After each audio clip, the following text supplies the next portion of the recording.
Let's go! Is the 2022 Tennessee offense as good or potentially better than the 2019 LSU Tigers, which to me is the greatest LSU offense of all time, and it's also, to me, the greatest college football offense, especially of the modern era. So comment down below if you actually do believe the Tennessee hype and they will be as good as Jordan Jefferson, Jamar Chase, and that Joe Burrow guy. He's kind of good as well. But today I want to talk about what actually makes Tennessee's offense so freaking good. I'm also going to address what happened in yesterday's video because apparently some Tennessee fans struggle watching an entire video, and plenty of you were calling me an Alabama fan. The explosive plays given up on defense, specifically for pass defense, what needs to be done to limit those going forward? Well, I mean, we limited them all year long. So we've had less explosive plays this year than we've had all year. So we certainly don't want to give them up.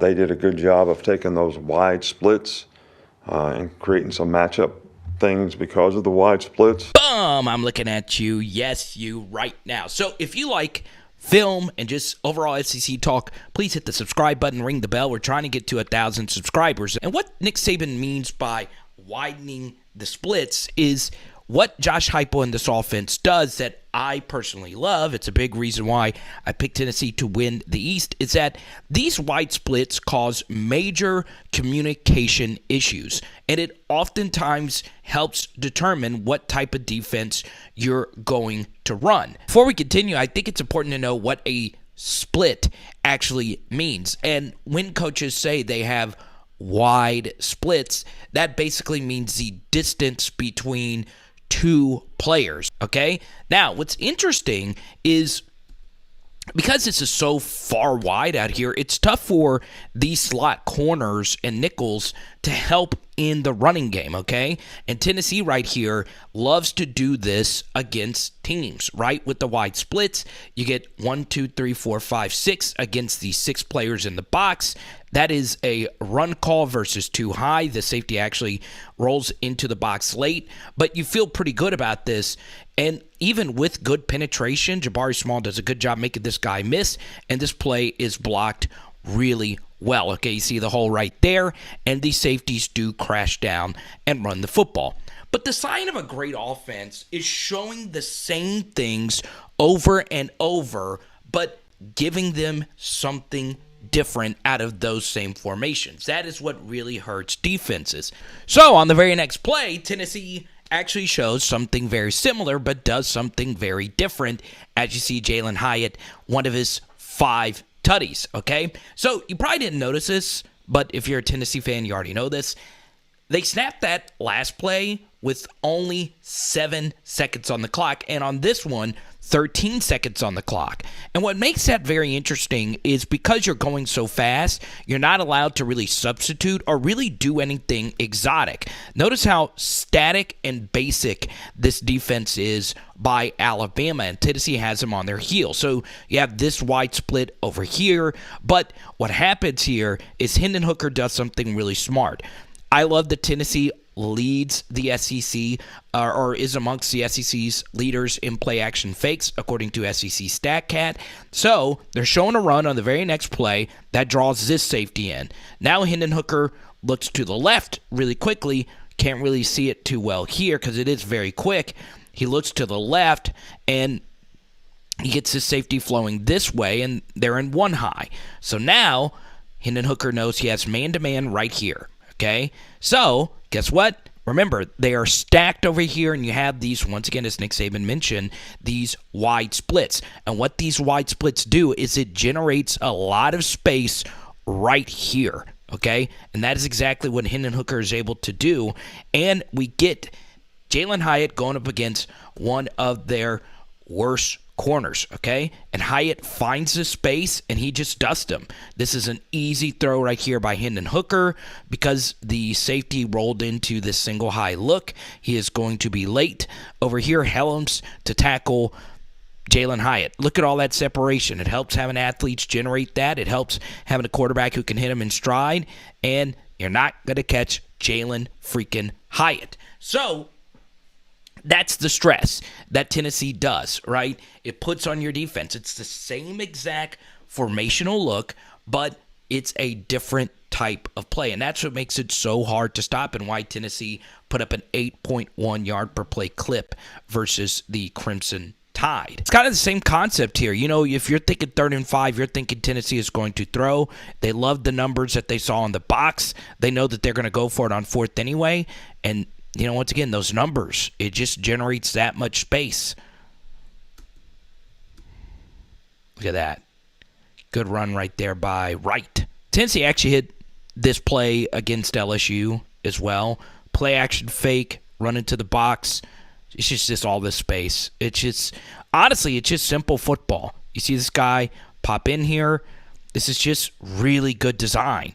Throwing the football into all that open space, and that's what those wider splits can do. So what's crazy about it is Alabama actually shows a very lighter front right here. They bring Dallas Turner out here, but it's still the same thing, okay? Play action fake, and all we're getting is this one-on-one right here, Hyatt versus Helms, and it's just an out and up. You look right, and then you're gone past him. And, God, I mean, Hendon Hooker just throws the most catchable deep ball you will ever really see. Yes, there's a lot of separation, but he always does a great job of leading his receiver, and it's just a gorgeous thing to watch. And this is what's really interesting is, you know, you think wide splits, you think they're throwing all the times to the wide side of the field. They'll throw deep balls to the boundary if they get this 2-on-2 look, right? They trust Hyatt to run past Jarek Bernard-Converse, who had a good season for LSU. You get the play action fake, and just look at this ball on first. I mean, obviously, this is the cleanest pocket you'll ever see, but watch where this ball actually lands. Hyatt did not have to break stride at all, and he makes an easy touchdown catch. So what do you do to stop it? Well, teams have honestly tried everything. Here is a super light box, so you would have to think Florida feels pretty good about defending this pass. But honestly, it's still just more the same thing. Like if Hendon Hooker wanted to hit the running back one-on-one versus Ventrell Miller, he could. But instead, you know, he works this one-on-one here. And, you know, they're good in the intermediate game. It's not just explosive plays in the passing game. And then if you do something like what Tennessee does on the very next play, remember, Tennessee is down by 4, and I'm not actually showing my favorite play from this game earlier in the half before the Keaton diving catch when Hendon Hooker missed a blitzer and threw a dart to a tight end. Right here, it is 2nd and 7, and as you can see, everything's covered, right? They have this slot bracketed. The linebacker ran all the way out here, corner over the top. You feel pretty good about actually covering these receivers one time, but once again, it's all this space, okay? And the linebacker, Ventrell Miller, actually, you know, banjoed this, and this DB picked him up, and now Ventrell's running with the tight end. So Hendon Hooker sees all this space, okay? And he can beat you with his legs as well. It's really, really hard to stop these guys, and it is giving me some 2019 LSU vibes. Now, I don't think the players are as good as the 2019 LSU team, as many of you have seen what Joe Burrow, Jamar Chase, and Justin Jefferson in particular have done in the NFL, you know, just right off the jump. It's pretty amazing, and just how good those guys were just overall. And once again, we're only like halfway through the season. Bam! I'm looking at you. One final reminder before I give you a few stats comparing 2019 LSU to this Tennessee team. Please subscribe, ring the bell. I don't care if you're a Tennessee fan. I don't care who you're a fan of. I am personally an LSU fan, thus my main YouTube channel, Power Hour LSU. But I love the entire SEC, and I think all fan bases have their own unique things. Now, I will address yesterday's video, and I think because I wore a Liverpool hat, a lot of you thought this was an Alabama hat, but what you don't see is right here a jersey of the actual GOAT right there. Or I say a jersey, a painting. I also do have a Jeremy Hill autographed jersey right there. But, you know, look, I try my best to be as objective as I possibly can about LSU on my LSU channel, and I like looking at things objectively on just everything in the SEC. I've always tried my best to do that very thing, and I personally thought that Alabama fans were robbed of an opportunity of a re-kick because I did feel the Tennessee kicker was moving towards the snap or the line of scrimmage before the ball was actually snapped, which, according to the letter of the law, is a false start penalty. You cannot lean forward in that scenario. Now, what is interesting about that is I have actually spoken to a referee, and he said, look, it's okay as long as he doesn't make a step forward. So, look, I might be totally wrong about that, but I also spoke to another referee who also said, yes, that is a false start penalty. Nobody is allowed to lean forward. Like I said in yesterday's video, there are a bunch of interpretive things that happen at the end of the game, but I will say this. I'm not just saying this because I wanted Alabama to lose. I'm fine with it. I don't think it is, yes, Alabama was technically robbed, but guess what, Tennessee fans? I'm going to say it. You're right. You're right. I'm perfectly fine with the outcome of the game, but I did say, and, you guys were reminding me of this, like, nonstop. Well, it wasn't just that play. I made it be clear it wasn't just that play that decided the game. Also, part of the reason why I wanted to do a deep dive on that play, because I was actually going to, do a film study on the Tennessee offense, is I've never seen a game-winning kick quite like that one. It was very, very, very strange, because I do wonder if that should have been a penalty on the Alabama player as well for putting his hands and lifting himself over the protection. I thought it was a penalty. Then I saw another player earlier this year not get called for it. The truth, though, and this is just the consensus on the field goal thing, it's really hard to officiate field goals because two of the referees are underneath the goalpost, and there's just so much that is going on that doesn't actually get picked up. So I'm gonna let it be known. The more I've thought about it, the more I'm fine with a no call. So there you go. I'm just saying, Alabama fans, you do have a case that should have been at the very least a re-kick. And I do feel that it did give the kicker a bit of an advantage to start moving towards the football a little bit quicker, and the ball was not allowed to be, connected flushly by the blocker, if that makes sense. Because it was just a slight tip, the ball still was able to generate enough velocity to get over the goalpost. Now, let's actually talk about the 2019 LSU thing. I hope that answered a lot of questions. I know Vol fans are ready to come at me with pitchforks, but the truth is, I freaking love Tennessee in 2022. They are making me look like a freaking genius. You don't know how many messages I've gotten from LSU fans and other SEC, people saying, how did you know that 2022 Tennessee was going to be special? Well, first thing is, let's slow down just a little bit, right? Right now, if you look at a stat such as yards per play, and that is the stat I actually use the most. Yes, Tennessee's offense has done a really good job generating points, which, of course, is the most important thing. They have scored, I think, 34 points in each every game that they played. I do think it's interesting to take a look at the yard per play data as well. And if you look at Tennessee in only a, albeit very small sample size, and remember, Tennessee did have an extremely early bye week.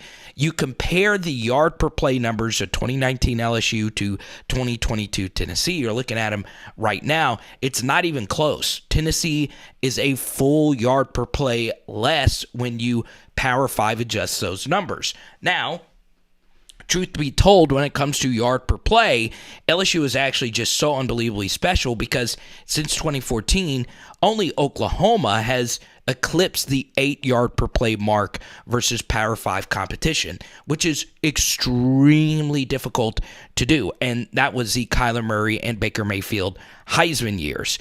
But truth be told, there's not many offenses that have even reached 7.5 yards per play. So right now, Tennessee's sitting at 7.01.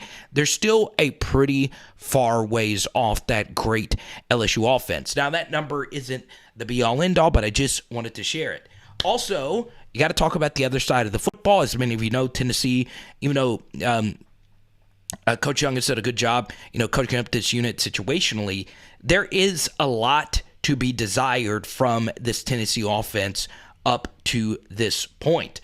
Now, I will defend them and say that Florida and Alabama have two really explosive offenses, and they are extremely difficult to stop. But still, you got both of those games at home. So, yes, Bryce Young, really good quarterback. He's going to tear up a lot of people, but the defense has got to get better, whether you look at total yards per game, which isn't my favorite stat. I got into it with my buddy Mark Ryan about that. If you look at Tennessee total yards per game, they are outside the top 100. But if you look, once again, at yards per play, they are around 61st, depending if you Power 5 adjust those numbers or not. So, once again, Tennessee's defense, while I think the numbers show that they aren't as bad as people are clamoring right now, they're still fine. Now we get to the big one here. What if Tennessee does run the table? Well, if they do, it will be because of Hendon Hooker and the offense. And if that does happen, Hendon Hooker will undoubtedly be Tennessee's first ever Heisman Trophy winner. And if Tennessee does do that, they do quickly become the best team of the college football playoff era, just simply because of their schedule.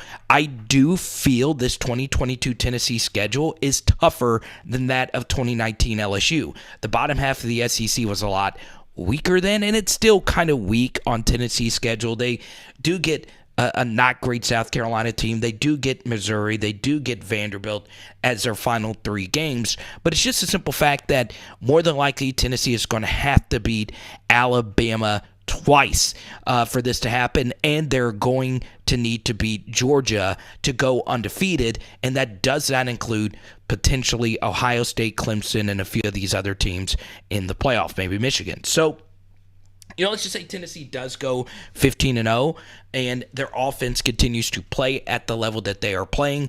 It is without reasonable doubt that they are the best college football team of all time. Now, I'm going to give you one little extra nugget here, and feel free to disagree with me on this, because it's going to come off as an insult, but it actually is a compliment to Tennessee's offense.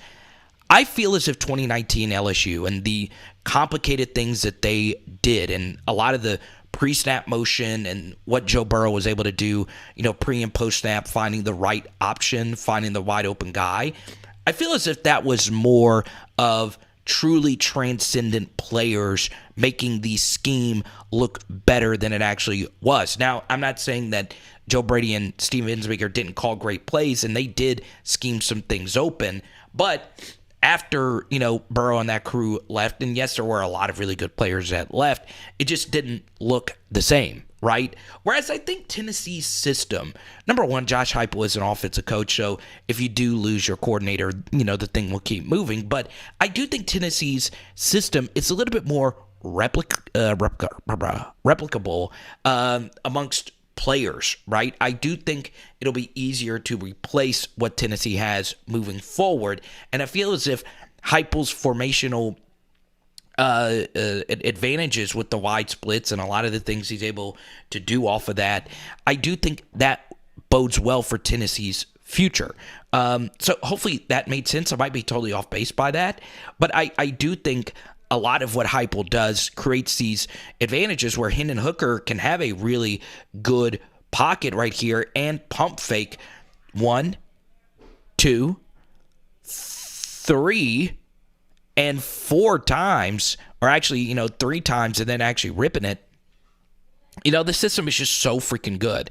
Now, once again, Hooker and Hyatt and all these great players do make it look better, but still, I do think Tennessee will be able to keep this train moving after this crew leaves. And, of course, LSU is still trying to figure out what its offensive identity is going to be, during this Brian Kelly regime. So comment down below, do you think 2022 Tennessee will end up as good or potentially better as 2019 LSU? It is Power Hour SEC.